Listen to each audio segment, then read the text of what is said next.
There we go. Here we are tonight talking about stress, depression, anxiety, and ADD, ADHD, and what all these things have in common as far as it goes with iridology. There's a very strong common link, and that is going to give us a lot of information. I would love it if you would interact with me here, ask questions, make comments.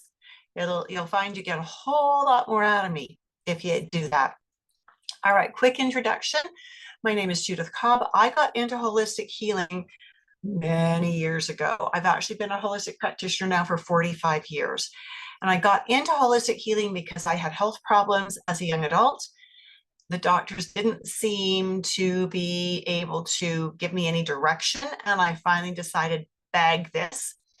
Then I met a young man whose mother was into herbs, and I really liked him, and he was really very handsome, and he was just sweet and kind and gentle and funny. And so I sought information from his mom. I fell in love with him, got married to him, and I'm still married to him, by the way. And that was the beginning of me becoming a holistic practitioner.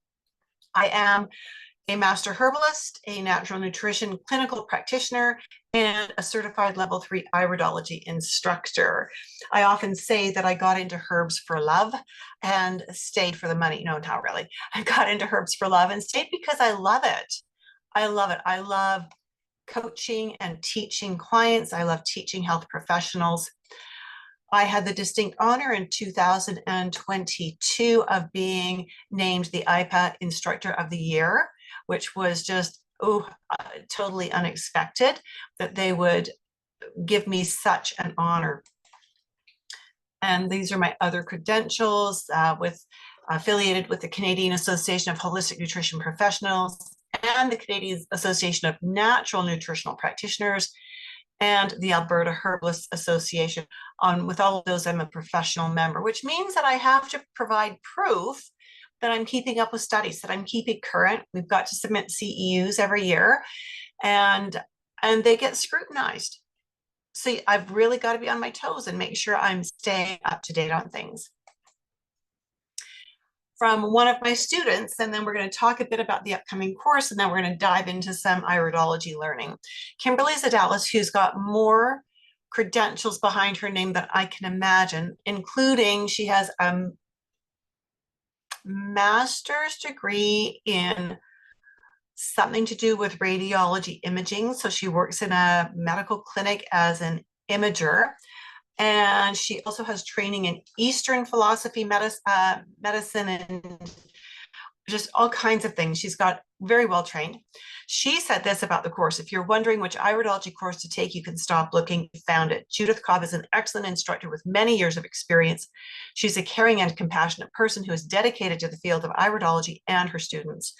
I personally practice both Eastern and Western physiology medicine and was very impressed with the layout of her program. She makes it easy for her students to balance work, life, and study. So that is so amazing. I love the comments that are coming in. Thank you so very much for playing with me in my sandbox. I love that. Love that. The next live go round of dynamic iridology will be starting on February 27th, 2025.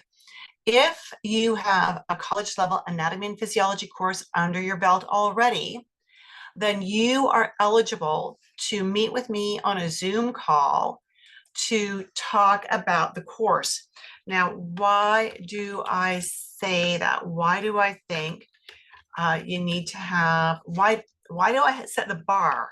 That's a better way of putting it, where you need to have anatomy and physiology before you come to me. Because we're working with people's bodies. If you don't know how one organ influences another, then it's not going to do you any good to learn iridology. It means that the iridology you would learn would be simply one mark means one thing. And you wouldn't understand how the heart impacts the kidneys, or how the skin impacts the lungs, or how the stomach impacts, the intestinal tract, and so on, how the nervous system impacts something else, the endocrine system. And so you really have to have that training in order for me to take you as deep as I know you want to go. I don't teach you cookie cutter. in this program, I teach you how to think through an iris assessment. There's a huge difference, a huge. Pop back here. The purpose of the call is not to hard sell anybody. Just so as you know, the purpose of the call, if you've got the anatomy and physiology, is for us to talk about, is this what you want to do? And are you ready to commit the time and the money to doing this, right? If it's a good fit, great, I'll invite you to enroll. If it doesn't feel like it's a good fit, I'm going to few minutes to get whatever you need to organized so that you can come back ready to roll, right? So important, so important. All right. So in constitutional iridology, we have a name for these things, as they do in every style of iridology. We call them contraction furrows because they result from the iris tissue contracting and relaxing, right? Now, in the dynamic iridology course, we are going to learn about 7 different kinds of contraction furrows, 7 different configurations. This is what you would miss out on with a course that just teaches you surface stuff that doesn't require anatomy and physiology. They would just treat these as if they were all the same, rather than understanding the different types of contraction furrows. Today, we're just going to do that general introduction, sort of that 30,000-foot overview. As you've been scouting around and looking at different iridology sites, have you seen other names for these? If you have, drop them in the chat box for me. Have you seen other names for these wrinkles? I will often describe them as wrinkles. You might describe them as tree rings, but there are other names that are used. Yeah, some of those other names are things like cramp rings or stress rings or nerve rings, right? So as we keep that in mind, right, there's validity to all of them, but contraction furrows is the correct name, of course. We need to do a little bit of iris anatomy. So I want to cross the edge. And we're going to look at that cut end. So if you can imagine a donut and you slice the donut in one place, and then you're just going to kind of bend one side up so you can look at that cut end. That's exactly what we're going to be doing now. So we're going to look at the edge, the cut edge that we're going to make here, and it's going to look like this. So we've got our pupil here. This is the forward-facing side of the iris. So that's what you see is the depth of the iris, all the iris tissue, and this is the posterior epithelium. Now, we're not going to worry about all of this iris anatomy particularly, but what I want you to keep in mind is that when a contraction furrow is there, it's because beginning as soon as the eyes were formed, the pupils start dilating and contracting, right? And that is a response not just to light, but to stress hormones. And so what it means is if the mom is stressed while she's gestating this baby, the baby is getting those stress hormones, and that's going to trigger responses in the baby's eyes and in the baby's pupil size, right? And so if the mother is very stressed, we're going to see her pupils get huge. What happens when the pupil gets huge? Let's come back here. When the pupil gets big, if the pupil got this big, for instance, this iris tissue would all get compressed. If the pupil gets smaller, it forms the wrinkles, and it can form them quite deeply to accommodate that compression. As it stretches, it's going to flatten out the wrinkles. Does that make sense? If that makes sense, give me a thumbs up or give me an oh yeah or something in the chat box to let me know that that makes sense for you.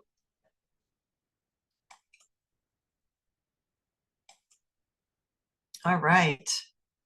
Okay. So the next 3 pictures we're going to look at are the same person's eyes taken on the same day. And what we see here is, first off, when we have very dim light, the pupil opens up. That's also what happens when we have a stress response. You can see with dim light, we don't see her when she was a teenager, but she's very high strung, very anxious.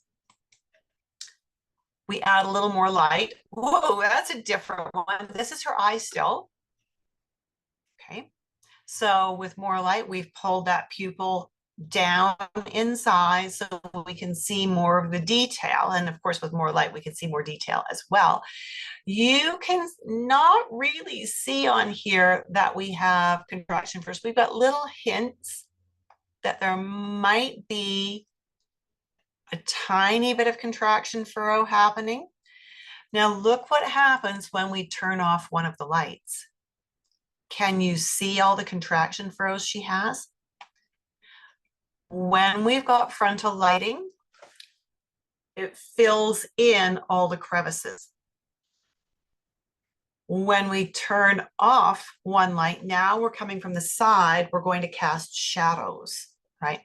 You will see some people post pictures like this one, and say, oh, you've got so much stress. Oh my goodness, you really need to relax and let go of stress. And then they'll post an image like this and say, oh, you've got such good healing. Look at, you got rid of those contraction furrows, when nothing like that happened at all. It was a change in the direction and the amount of light. That makes sense? All right, so we got to watch this. Tech changes everything. Okay, so what do these contraction furrows tell us? They tell us that she doesn't cope with stress well. She internalizes her stress, she burns through her stress nutrients very quickly, and she runs out of them very easily. When she runs out of the stress nutrients, she's not going to be as resilient, right? Add to that as a young adult, her diet was pure carbohydrate. The junkier, the better. That depletes nutrients. And so she went through a couple of years that were really rough. I'm only exaggerating by a little bit when I say she was afraid of her shadow, right? She really suffered with anxiety and panic attacks. And so over the years, we've really worked with her. She's turning, oh my goodness, she's turning like 26 next week. I can't believe my baby is 26. That blows my mind. But we've really worked with her, because it seems like all young adults go through that rebellious phase. Worked with her to get her to focus on better quality foods, eating at mealtime, drinking water, not pop, things like that. And we're seeing a tremendous impact that she's calming. She's got much more resilience. She's able to handle stress much more better. Oh, that was bad grammar. Much better. And she's really doing well with it. So that's very exciting. So when we see contraction furrows, it doesn't mean the person does have problems right now. When I first learned iridology, I learned the Jensenian style, and I was taught that if someone had 3 complete or just coming out of one. We now know that is not true. Contraction furrows tell us that this person has an inherent ability to not handle stress well, to overreact to stress, and that this person needs a lot more of the stress nutrients, maybe some adaptogenic herbs to help them. And that and maybe learning some strategies should help this person to settle, to handle life on a much more calm level. This is a 4-year-old child. She was 2 when we took these pictures. She did a great job. I think she was 2. And look at all those contraction furrows. She's got rows and rows. And we've got frontal lighting, and we can see all of these rows of contraction furrows, just rows and rows and rows of them. But these are inherited. Now, she has had times, she's 10 years old now, she has had times where she's been a little more anxious. Her parents both have training as life coaches, which is really great because they work with her they parent her very well, and she's developing all kinds of confidence and security. This is her mother. This is her father. Notice that daddy has lots of contraction throws. Notice that mommy has lots of contraction throws. When this baby was gestating, mommy was under a lot of stress because daddy was being a jerk. Daddy was one of our boys. He was being a jerk, right? And what that meant is that mommy was under a lot of stress. She moved here from about 1,500 miles away. So she didn't have her own immediate family for support. So of course we scooped her up. We just scooped her up. She was ours, and she still is, and she always will be, right? I even went so far as to tell her when there was stress, I promised her that if anything happened, that this marriage didn't last, it was not a problem. She and the baby would always be a part of our family. And if son didn't like it, well, son would have to figure out what to do with that, right? He'd have to grow up. And so with this, because of the amount of stress she had during pregnancy, and even in the first year or so after the pregnancy, after she delivered, there was a lot of stress. And daughter really got the brunt of it, right? Now, everybody's happy and healthy, and the family is very much together and solid, which is brilliant. They came through that massive storm wonderfully. They did all the right things to heal it and to grow together, which was brilliant. And they just really have done a good job and are continue to do a good job now, all of them, of making decisions that reduce stress in their lives, which is absolutely brilliant. Absolutely brilliant. I have a little 2-year-old girl. She is a 3rd-generation client. I took care of her mommy, and I took care of her grandma originally, right? So I have 3 generations of this family. This little girl is being raised very holistically. Her mother is a brilliant cook. Everything is from scratch, organic, free range, really wonderful. This little girl and her sister, it's an intact family, really a loving family. Mom does work, so they do have a part-time nanny who is brilliant with the girls, and it's just really a lovely family situation again. This little girl's mom brought her in one day and said, I don't know what to do with her. She's 2. I've heard of the terrible 2s before, but oh my goodness, my oldest daughter didn't do this. This little girl will have a meltdown, and she will literally scream for 8 hours. It could be that she lost her soother. It could be that she lost her blanket. It could be that she wasn't feeling well. I promised her we'd go to the park, but she wasn't feeling well, so now we need to stay home. Could be anything. And she will get into this screaming fit, and she won't tire herself out. She said she knows the neighbors are wondering what's going on over there, kind of thing. So as we looked at her eyes, we see she's got contraction furrows. So we know that means she burns through her nerve nutrients. We need to remember, particularly with children, they perceive stress very differently than we perceive things, right? We might not get upset about losing I don't know, about losing an earring, for instance. And we might think, well, a blanket's not any more important than an earring. What is this, right? Why is she going on like this? But to that little girl, that blanket is like losing a diamond ring.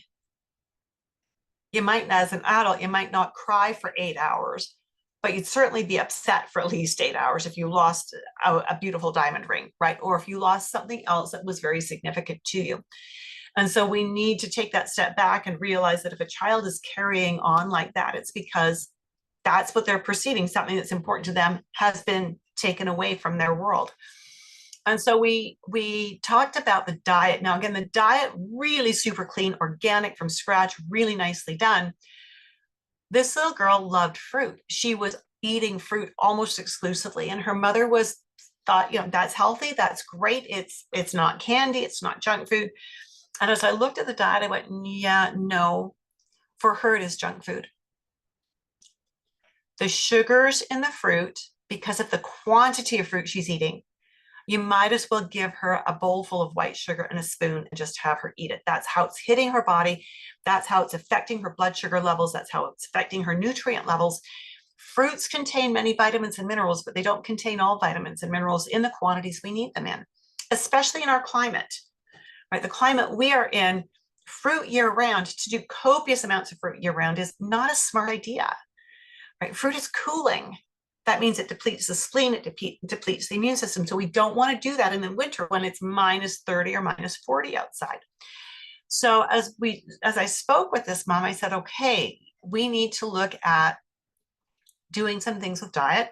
We need to get protein into her 3 times a day. You know, what are some proteins you know she'll eat? We need to get some for breakfast, some for lunch, some for supper. We need vegetables, at least in 2 meals a day. And I gave her ideas of quantities based on the child's size. And I said, no more than a half a serving of fruit every day. And the mom kind of went, ouch. And I went, yeah, ouch. We didn't do a lot with supplements because sometimes it's hard to get supplements into a child.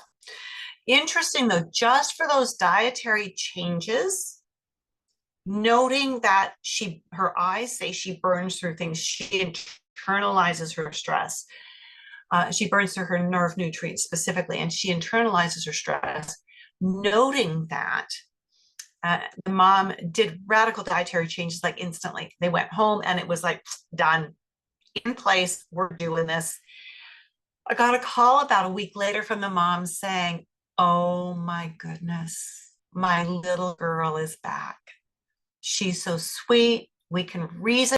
If something's going wrong, we can reason with her. We can talk through it with her, get her to the next step to where we can solve the problem. And she said, if anyone would have told me that feeding fruit to my child in large quantities was not a good thing to do, I wouldn't have believed them if I hadn't seen this. Again, the fruit doesn't offer the substantial nutrient base that we need for the nervous system, at least not in this climate. Maybe it does in Hawaii or Florida or Southern California, where the climate is much warmer, but it certainly doesn't here.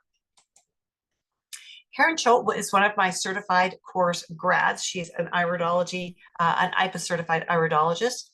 Judith has been one of the teachers who's made a difference in my life. She's a born teacher, meaning she has incredible knowledge to share in her field of expertise, or a person who has taken iridology courses with other teachers, and most importantly, the passion to ensure all of her students are well-versed, comfortable with what they have learned, and are poised for success. Judith has always been generous with her time and is always willing to discuss any questions that I occasionally have had with unusual cases in my practice. I began implementing what I learned in her course into my practice before I'd even finished her classes, and it has been an invaluable tool in my office. I cannot say enough about Judith and any course that she teaches, and if you're considering studying iridology, look no further. These are the eyes of a little boy. He was 10 years old when his parents brought him in to see me. It was really unusual because both the mother and the father came to every appointment, which, again, an intact family, and both parents wanted to be very aware of what was going on. They have another child, and they really try to always be there for both of the kids, which I think is just an amazing parenting perspective. So again, we've got loads of contraction furrows. Now, contraction furrows don't mean anxiety. They don't mean depression. They don't mean stress. They don't mean ADD, ADHD. They mean this person internalizes stress and burns through nerve nutrients very quickly.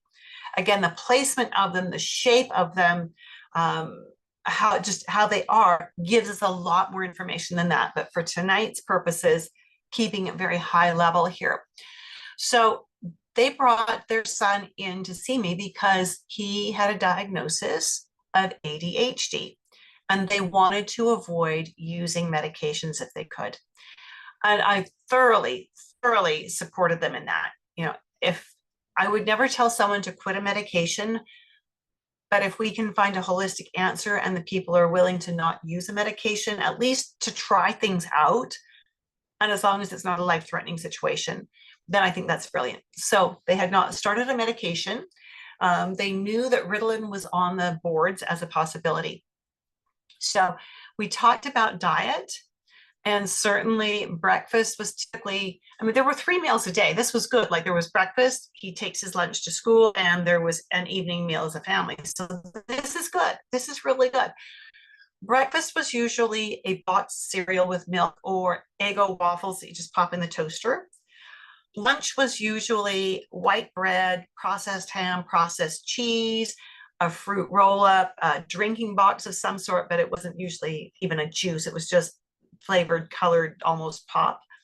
And supper, because this little boy and his sister were very active in lots of different things, was either a quick pasta with maybe some hamburger thrown into it, with maybe a salad on the side. As often as not, it was drive through because we're running a tight schedule here, right? So we talked a lot about foods that there were options here. Could they batch cook whole grain waffles and freeze them so they make their own waffles to throw in the toaster? And could we put a boiled egg or a fried egg or scrambled eggs with that in the morning and use real maple syrup instead of pancake syrup? So swapping what they were doing for better options that would not necessarily take more time. Lunch was easy. Can we use a sprouted multi-grain bread? Can we use real meat instead of processed meat? Can we use real cheese? Can we put in a piece of fruit instead of a fruit roll-up? Can we give him a really snazzy water bottle so that he wants to drink water instead of drinking colored sugary beverages, right? So looking at options. For the evening, I asked them, do you have a slow cooker? And they said, yes, we do.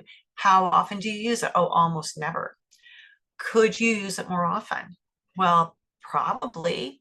So we talked about, well, you can make lasagna in a slow cooker and you don't even have to pre-cook your noodles, right? You can make chili and soup. You can actually roast a chicken and tuck vegetables in around that and come home to a chicken that's perfectly cooked with all your veggies cooked. And then you just have to buy a packaged salad, rip that open, and there you've got dinner. And it took you 4 minutes to put together before you went to work, and it's ready when you walk in the door, right? So we talked about those things, and the parents were very excited about the fact that this wasn't going to be a raw food diet. I wasn't telling them to buy everything organic. My goodness, here, that would cost you double to go organic on everything, right?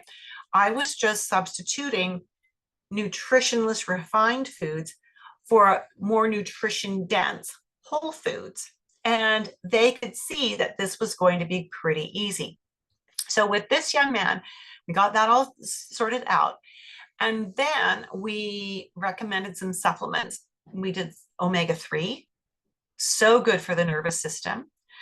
We did liquid B vitamins. Again, that's so good for the nervous system. There's so many things that we could do. There's indications in his eyes that his liver might be out of balance. And if that is, it's not going to take the carbs and to make the cholesterol to make the neurotransmitters, right? So we needed to look at what do we do to support his liver? Well, will he eat some salad? That's a good liver support for a child. Were we going to need to use a herbal supplement with him, and maybe a liquid that we could just do quickly on a spoon, get it over with, and give him, some fresh orange to wash the flavor out of his mouth, kind of thing. So we found that we could do this very well, to the point that he was a few months into the process. His mother broke her ankle and required surgery, and so she was laid up for 6 weeks. She was not allowed to weight bear on that at all. And so she was off work. This was way before work from home, right? And so she was in her room just reading, and he walked past one evening, and she said, hey, do you want to come in and play cards with me? And so he said, sure, Mom, I'll come in. And they played together, and I think she's Old Maid or Go Fish or something like that. And they got through a game, and he said, you want to go again, Mom? And she went, sure. So they played again. And after that one, he said, you want to play again, Mom? And they got about halfway through the third game. Now, what was interesting here was she sent me an email, and she said, we've never gotten through one game, let alone 2.5. Whatever we're doing is working so well, so well. So I was so excited to hear that they had a measurable way of saying, yes, we've got progress here. So that was lovely. So this very same marker that we've talked about with early on with anxiety, the little 2-year-old that had the screaming fits, this little boy, same marker, different symptoms. Does that make sense? Same marker, different symptoms? Yeah, excellent. Thank you. This is a young mom. She been working with her for about 5 or 6 years now. She suffered from with a little bit of anxiety, and she's got 2 children. When she was pregnant with her first, she developed more anxiety and a bit of depression. And then after the baby was born, she went into postpartum depression. She was on medication for a while and decided she didn't want to be on it. She wanted a natural answer. So that was great. I loved that she wanted a natural answer. So she now has 2 children. The first one is now 5 years old. He is special needs. He's on the autism spectrum and he is speech delayed. And she has a 2-year-old daughter as well, who so far we haven't found any special requirements for her. Both of these children were breastfed. The oldest was breastfed for 2 full years, and the baby is still the baby. The 2.5-year-old is still being breastfed. And again, this mom, before she got pregnant with the second child, wanted a non-pharmaceutical way of managing things. So sometimes we have to do a bit of trial and error. We have to experiment a little bit to see where we're going. Now, with this mom, also, one of her symptoms was that she wasn't sleeping well. Even on the medication, she wasn't sleeping well. Her sleep was very disrupted, very off and on. I call it catnapping, right? She wasn't sleeping well at all. And that does not make anybody happier or healthier or more mentally stable, right? We know that. So trial and error a little bit. We found a product from Nature Sunshine Products, and I'm not going to mention the name of it here simply because that would be construed in YouTube world, where this is going to be posted later, as making a claim for a product. So if you need the information, we can talk about it offline. So we did that with her, and we got her onto a really high quality prenatal vitamin, and so made a huge lot of difference. As long as she's doing both of those, she's steady, really steady. And she needs that because her son requires a very patient parent. And this again is an intact family. Dad is in the picture with the family, and so and they've just all had to learn how to be very patient with their oldest son. When we see that that she's got both of these things and she holds steady, it's a good thing, because we watch her stress levels, and if she forgets to take her supplements, we will see that she's falling into old patterns. And it also tells us, no matter which way we go, that if the supplements are controlling her symptoms, if they're filling in the gaps, there's things that are missing in her diet. Her diet is not capable of providing what she needs. Now, that's really common. Most of us have diets that are deficient, in spite of all the effort we put in to buying high quality foods and preparing them in ways that are healthful. Our 2 things, the quality of the foods, even the really good ones, may not be as good as we need. And we have a lot of stress, and it makes us burn through nutrients way more quickly. And that is going to be a bit of a problem, right? This is a 24-year-old male. He has suffered with anxiety and depression since he was a mid-teenager. So it's been like 8 or 10 years. He's got a really poor diet, very high in refined carbohydrates. It's not uncommon for him to knock back 2 liters or 2 quarts, if you're in the States, of a fizzy beverage, some kind of pop or soda, right? Not uncommon for him to go to McDonald's and do the ice cream and French fries thing, right? Just not uncommon for him to have a bag of junk food at his desk. It's just, diet is not good.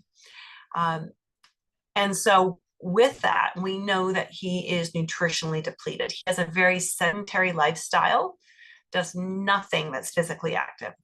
Now, the eyes aren't telling us he's under stress. They tell us again that he is prone to internalizing stress and that his nutrient demands for his nervous system are higher than for someone who doesn't have contraction furrows. And that means that what we need to do to help him be less anxious, to help him manage depression, possibly without medication, would be we'd need to do some dietary work.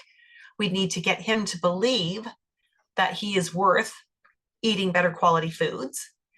And we would need to get him to be physically active and to take supplements on a consistent basis to fill in the nutritional gaps that his diet will not fill in.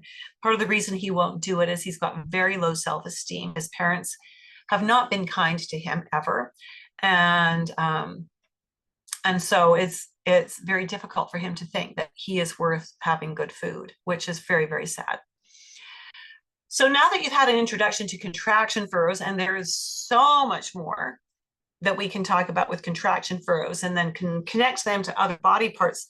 We talked about liver a little earlier. We could talk about adrenal glands, right? We could talk about even kidneys to a certain extent. We can certainly talk about brain.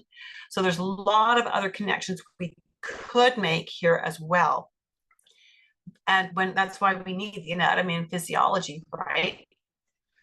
Where the contraction furrows are sitting gives us information about particular organs. Their shape gives us a different layer of information about what could be going on, what the genetic predispositions are. And we need to know all of that in order to really get to the root of what we need to be talking about here. So if that is of interest to you, then the Dynamic Iridology Assessment System for Health Professionals is coming up in February. Registration is open now, so you can beat the rush. This is the only live, online, fully mentored course for nutritionists, herbalists, and naturopaths who want to streamline their clinical work without sacrificing client care. Too many holistic practitioners will do an intake session, then take that information and go on, spend 2 or 3 or 4 hours writing a report, creating a protocol to bring back to the client, or worse yet, they'll email it to the client, right? That is a problem. It's a huge problem. That's called working unpaid overtime, because you're probably not charging enough to cover those hours. It will overwhelm your client. If it takes you 4 hours to write it down, it's more information than they need right now. And if it's overwhelming your clients, they're not going to be able to do the work. And what we want is to be able to not overwhelm our clients. We want to create programs that our clients can actually stick with for the long term so that they can get results and so that they become long-term clients, right? They always say the most expensive client, the most expensive appointment is the first one because it costs you the most in advertising to get that client in your office. So if we can hold on to them for longer, that is a good idea. So if you want to know more than just iris markers, if you want to learn how to connect the markers, how organs play off each other, how markers play off each other, how to think through an iris assessment, then Dynamic Iridology is for you. This course provides all of the curriculum for students to sit for the certification exam with IPA. And I now offer 2 different tuition levels. One is for those who want certification, which requires extra mentoring mandated by IPA. The other level of tuition is for students who don't want the mentoring, they don't want to certify. So they pay a little bit less because they don't need as much one-on-one time, right? So we now have the 2 different options. Again, the next course is starting on February 27th, and I forgot to change that slide. Let me just pop back here to our info slide. My apologies if I'm making you seasick. There we go, February 27th, 2025. And you can use that URL that I've put in the chat box, tinyurl.com/dynamic iridology. If you have your college level anatomy and physiology, and if you are ready to talk seriously about iridology courses and whether this course is the right fit for you. Thank you so much for being with me tonight. I hope that was informative and that you learned a little bit about contraction froze, kind of dipped your toes in, and that you found it interesting. With that, my friends, I will see you next week. So have a really good week. For anyone who's watching this on the replay, remember to like it, share it, drop a comment, and subscribe to my channel. Thanks so much. See you then. Bye for now.